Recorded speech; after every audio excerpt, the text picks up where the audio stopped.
नमस्कार दोस्तों। आज हम बात करेंगे टाटा ग्रुप ऑफ कंपनी की, यानी रतन टाटा जी की, उनकी सक्सेस स्टोरी और आने वाला कौन होगा उत्तराधिकारी उनका आखिर। तो चलिए हम शुरू करते हैं। कौन है माया टाटा, यानी आने वाली सीईओ कंपनी की मालकिन माया टाटा हो सकती हैं, जो हो सकती हैं रतन टाटा की उत्तराधिकारी। रिश्ते में क्या लगती हैं वो, इसको जानने के लिए हम आगे सुनते हैं। तो रतन टाटा, टाटा सन्स के पूर्व चेयरमैन रतन टाटा का 86 वर्ष की उम्र में निधन हो गया, जैसा आपने कल परसों देखा उनका। रतन टाटा के निधन के साथ भारत के औद्योगिक जगत में बड़ा झटका लग गया।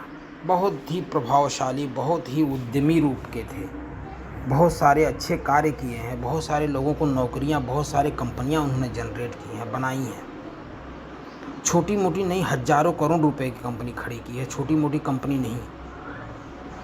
तो रतन टाटा के निधन के बाद हर कोई ये जानना चाहता है कि उनकी संपत्ति का वारिस कौन होगा, टाटा ग्रुप ऑफ कंपनी का मालिक कौन होगा, कौन संभालेगा इतने बड़े कंपनी का बागडोर। ऐसे कई सवाल हैं जो लोगों के मन में उठ रहे हैं। जो शेयर है उसका क्या होगा, जो शेयर गिरेगा चढ़ेगा वो डिपेंड करता है कि जो मालिक बनेगा उसके पे भी बहुत निर्भर करता है, कैसा काम करेगा, क्या प्रभाव है उसका। तो रतन टाटा ने शादी तो नहीं की थी, उनका कोई अपना परिवार तो है नहीं, कोई गोद लिया हुआ संतान नहीं है। ऐसे में उत्तराधिकारी को लेकर लंबे समय तक चर्चा पर रही टाटा समूह में हमेशा से अगली पीढ़ी नेतृत्व को लेकर चर्चाएं होती रही हैं। अब लोग ये जानना चाहते हैं कि रतन टाटा की अथाह संपत्ति का मालिक कौन होगा, इतनी बड़ी कंपनी का मालिक कौन होगा। तो कौन होगा रतन टाटा का उत्तराधिकारी। तो चलिए थोड़ी सी जो चर्चा हमें सुनने में आई है उसी पे डिस्कस करते हैं।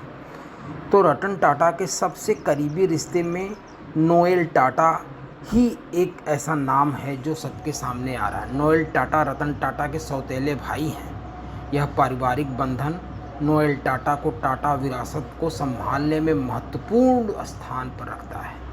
नोएल टाटा के 3 बच्चे हैं जिन्हें टाटा विरासत को संभावित उत्तराधिकारी के रूप में देखा जा रहा है। लोग समझ रहे हैं कि शायद उन्हीं में से कोई आएगा। जो पहला नाम आता है वो माया टाटा का आता है।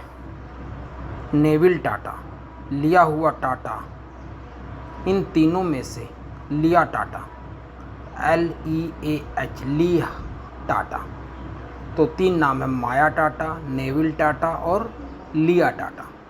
इन तीनों में सबसे ज़्यादा वारिस बनने की जो संभावना देखी जा रही है वो माया टाटा की देखी जा रही है। उनका ज़्यादा भागीदारी है, ज़्यादा प्रभावशाली है। रिपोर्ट के मुताबिक रतन टाटा का वारिस माया टाटा होंगी, यही सुनने में आ रहा है। अब आगे क्या होगा इसका कुछ अभी निर्णय नहीं हुआ है, लेकिन जो भी सामने आया है उससे पता चला है कि माया टाटा अगला जो वारिस होंगी उन्हीं को लेकर नाम चर्चा में चल रही है। माया टाटा को लेकर चर्चा है कि टाटा ग्रुप के बिजनेस और विरासत को संभाल सकती हैं, तो वो हैं माया टाटा। असल में माया टाटा रतन टाटा के सौतेले भाई नोएल टाटा की बेटी हैं। माया टाटा के अलावा उनके भाई नेविल टाटा का भी वारिस हो सकते हैं, या संपत्ति का बंटवारा दोनों में आधा आधा हो सकता है। ये दोनों टाटा समूह में लगातार आगे बढ़ रहे हैं और अन्य पेशेवरों की तरह कंपनी में काम भी करते हैं। ऐसा नहीं कि बस ऐसे ही हैं, वर्क भी कर रहे हैं, लेकिन माया टाटा ज़्यादा एक्टिव रखती हैं। हालांकि रतन टाटा का उत्तराधिकारी बनने की कोई आधिकारिक घोषणा नहीं हुई, कोई ऐसा न्यूज़ नहीं आया, कोई घोषणा नहीं हुई, कोई ऐसा पत्र नहीं मिला, कोई ऐसा दस्तावेज़ नहीं मिला जिसमें ये हो कि इन्हें टाटा ग्रुप ऑफ कंपनी का अधिकारी बनाया जाए, उत्तराधिकारी बनाया जाए। लेकिन माया टाटा का नाम इस संदर्भ में चर्चाओं में आ रहा है। आइए जानते हैं कौन है माया टाटा, रतन टाटा से क्या है उनका संबंध। तो माया टाटा परिवार की युवा पीढ़ी का हिस्सा है। वह रतन टाटा के सौतेले भाई नोएल टाटा की बेटी हैं। माया की मां आलू मिस्त्री यानी आयरलैंड की नागरिक हैं। वे टाटा ग्रुप के चेयरमैन रह चुके साइरस मिस्त्री की बहन हैं।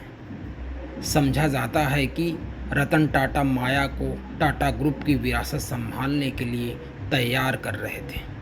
माया अपने भाई बहनों लियो और नेविल के साथ टाटा मेडिकल सेंटर ट्रस्ट की बोर्ड सदस्य भी हैं। टाटा परिवार के वैभवशाली विरासत के हिस्से के रूप में माया के पास व्यवसाय के क्षेत्र में आगे बढ़ने की संभावना बहुत आगे तक है। माया टाटा ने पढ़ाई लंदन में की है, प्रसिद्ध बिजनेस स्कूल यूनिवर्सिटी ऑफ वारविक और बेज बिजनेस स्कूल से की है। माया टाटा ने अपने करियर की शुरुआत टाटा अपॉर्चुनिटीज़ फंड में रतन टाटा के मार्गदर्शन में की थी। डीएनए और द इकोनॉमिक टाइम्स के मुताबिक उन्होंने पोर्टफोलियो मैनेजर और इन्वेस्टर रिलेशनशिप्स रिप्रेजेंटेटिव के रूप में कार्य किया।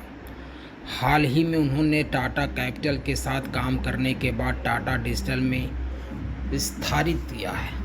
उन्होंने टाटा ट्रस्ट और टाटा समूह के कुछ अन्य विंग्स में अपनी भूमिका निभाई। टाटा समूह के कार्यों में उनकी गहरी रुचि और मेहनत से उन्हें टाटा परिवार के सक्रिय सदस्य बनाता है, जिनमें उन्होंने बहुत सारा काम किया है, उनके विषय में जानती हैं। तो चलिए देखते हैं आगे क्या होता है, कौन बनता है ऑनर, कौन बनता है उत्तराधिकारी रतन टाटा का। तो आगे सुनते, अभी तक जितनी नॉलेज है वो हमने आपको दी है।